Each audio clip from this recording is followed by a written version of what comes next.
নমস্কার কৃষক চাষী বন্ধুরা, কৃষি উইথ এক্সপিরিয়েন্স ইউটিউব চ্যানেলের আরেকটি নতুন ভিডিওতে সকলকে স্বাগত। তো আজকে চলে এসেছি আমরা করলা চাষের প্রাথমিক যে পরিচর্যা, সেই পরিচর্যা ভিডিও নিয়ে।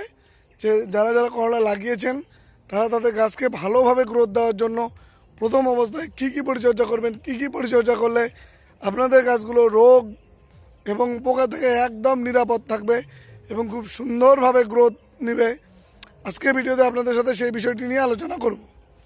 তো চলুন ভিডিওটা শুরু করছি। তো ভিডিওটা ভালো লাগলে অবশ্যই লাইক করবেন, আর চ্যানেলে নতুন হলে অবশ্যই কিন্তু চ্যানেলটা সাবস্ক্রাইব করে নেবেন।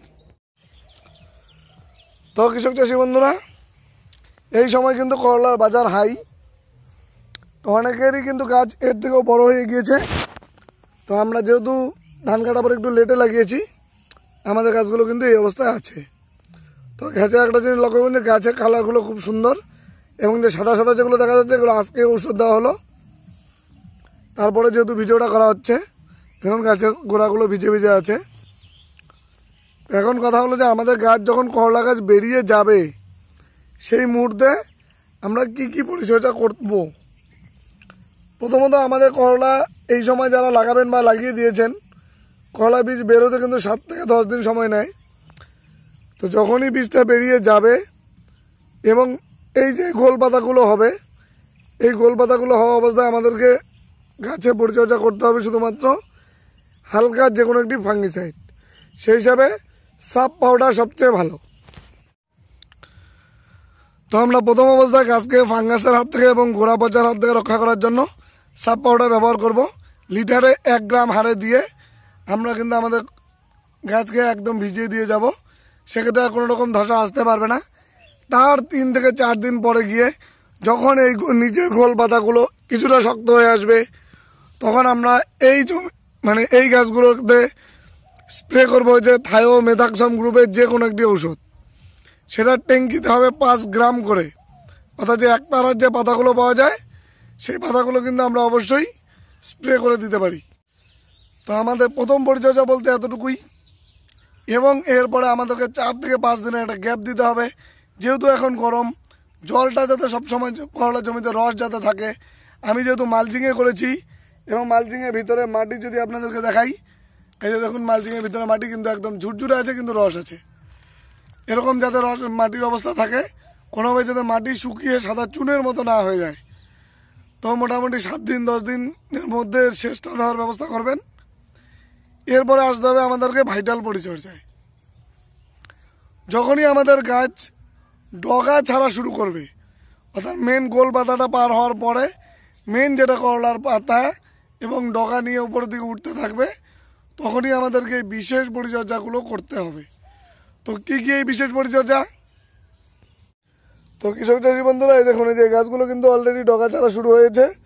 এই যে করলার যে আসল পাতাগুলো, এগুলো কিন্তু চলে এসেছে। তো যখনই গাছ এরকম হয়ে যাবে, এই সময় কিন্তু গাছে যত ধরনের পোকা মাকড়, মানে অ্যাকচুয়ালি রস শোষক যে পোকাগুলো আছে, সেগুলো কিন্তু অ্যাটাক করবে, এবং যে পাতা খাওয়া পোকাগুলো আছে সেগুলোও কিন্তু অ্যাটাক করে দেবে। এই দুটো থেকে আমাদের গাছকে রক্ষা করতে হবে। এই জন্য আমরা যেটা করব, প্রথমত যেই পোকাগুলো পাতা খাচ্ছে, সেগুলোর জন্য আমরা বায়ার কোম্পানির জাম্প ব্যবহার করব, অথবা প্রভিনোপাস সাইবারমেথ্রিন গ্রুপের যে কোনো ওষুধ ব্যবহার করে দিব, অথবা ইমামেকটিন বেনজয়েড, অর্থাৎ যেগুলো লেদা টাইপের পোকাকে মারে, সেই ধরনের যে কোনো একটি ওষুধ হালকা ডোজে ব্যবহার করে দিব। এবং এর 2 দিন পরে গিয়ে আমাদেরকে কিন্তু এই আগালটা যাতে দৌড়ে উপর দিকে ওঠে, সেই জন্য আমাদেরকে শোষক পোকা স্প্রে করতে হবে। লেদা জাতীয় পোকা করলা গাছে তেমন একটা ক্ষতি করতে পারে না, তবে শোষক পোকা কিন্তু এই আগালটাতে ধরবে শশা গাছের মতো। আগালটাকে আক্রমণ করে এই আগালটাকে বাড়তে দিবে না, নষ্ট করে দেবে। এই জন্য এই সময় আমাদেরকে শোষকের দিকে সবথেকে বেশি খেয়াল রাখতে হবে। তো কৃষক চাষী বন্ধুরা, এই শোষক পোকাকে আটকানোর জন্য আমরা এই সময় যে কোনো একটি ওষুধ নিয়ে পড়ে থাকলে হবে না। আমাদেরকে প্রথমত থায়োমেথাক্সাম গ্রুপ, অথবা ইমিডাক্লোরোপিড গ্রুপ, অথবা ডিনোটেফুরান বা ডাইফেনথুরন, যে কোনো গ্রুপের ঔষধ, অন্তপক্ষে 3 থেকে 4টা গ্রুপের ওষুধ নিতে হবে এবং এগুলোকে আমাদেরকে রোটেশন মাফিক ঘুরিয়ে ঘুরিয়ে করতে হবে স্প্রে। অর্থাৎ আমি আজকে থায়োমেথাক্সাম গ্রুপের ওষুধ ব্যবহার করলাম, তাহলে মোটামুটি 4 থেকে 5 দিন পরে গিয়ে আমি হয়তোবা ডিনোটেফুরান স্প্রে করে দিলাম অথবা ডাইবেনথোরন স্প্রে করে দিলাম। তার 5 থেকে 7 দিন পরে গিয়ে আমাকে আরেকটা স্প্রে করতে হবে। করলা এবং শশার ক্ষেত্রে যেটা মাথায় রাখতে হয় সেটা হলো আমাকে এই যে ডগটা আছে ডগটাকে দৌড়াতে দিতে হবে। এই ডগা যত দৌড়াবে ততই আমাদের গাছ ভালো থাকবে এবং দেখতে হবে যে এই ডগাটাতে যাতে কোনোভাবে যাতে পোকা না ধরে, এই জন্য আমাদেরকে রোটেশন মাফিক স্প্রে করতে হবে। যেহেতু এখন দিনের বেলা প্রচণ্ড গরম, পোকার উৎপাত বেশি হবেই। যারা গরমে চাষ করেন তারা অবশ্যই জানেন যে গরমের সময় আমাদেরকে ওষুধ একটু বেশি ব্যবহার করতে হয়। তবে গরমের সময় কিন্তু সবজির একটা বর্ষার আগে আগে একটা ভালো বাজার পাওয়ার একটা সম্ভাবনা থাকে। তো যারা এখনও করলা লাগাননি তারা কিন্তু এই সময় নিচু মাটিতে লাগাতে যাবেন না, উঁচু মাটিতে লাগাবেন। তো আগের ভিডিওতে আপনাদেরকে বলে দিয়েছিলাম। তো আপনারা এতটুকু পরিচর্যা করুন এবং আপনাদের গাছকে ফাঙ্গাস থেকে বাঁচানোর জন্য মাঝে মাঝে এন্টাকল ব্যবহার করে যাবেন অথবা ব্লাইটক্স ব্যবহার করে যাবেন। দেখবেন গাছের গ্রোথও ভালো থাকছে, গাছের কোনো রকম সমস্যা হচ্ছে না, সব দিক দিয়ে গাছ সুস্থ থাকবে।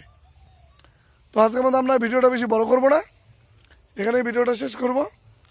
এই যে পরিচর্যাগুলো বললাম এই পরিচর্যাগুলো আপনারা ঘুরিয়ে ফিরিয়ে করুন, দেখুন যে আপনাদের গাছগুলো সুস্থ সবল হয়ে যাবে।